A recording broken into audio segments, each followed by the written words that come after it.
ટામેટા ડુંગળીનું શાક. કઢાઈમાં તેલ નાખીશું થોડુંક. તેલ સારી રીતે ગરમ કરવા મૂકી દીધું છે. ગેસની ફ્લેમ ધીમી રાખવાની છે. કઢાઈમાં તેલ ગરમ થઈ જાય એટલે થોડી રાઈ કરીશું.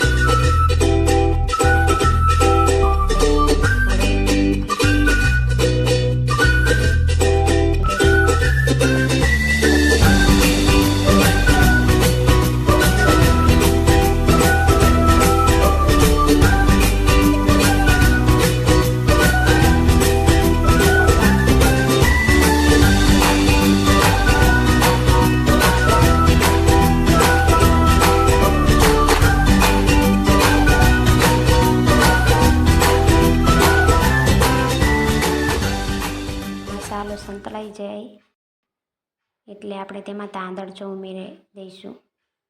આખો મસાલો તાંદળચામાં સારી રીતે મિક્સ કરી દેવાનો છે. હવે આપણે તાંદળચો સારી રીતે મિક્સ કરી 5 મિનિટ ઢાંકી દઈશું. તેથી બધું તાંદળચો સારી રીતે ચડી જાય. હવે તેમાં આપણે થોડોક મસાલો એડ કરીશું, તેથી તેનો સ્વાદ સરસ આવી જાય.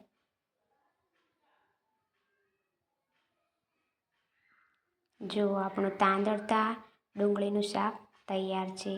પ્લીઝ વિડીયો ગમે હોય તો લાઈક, શેર, સબસ્ક્રાઈબ જરૂરથી કરશો.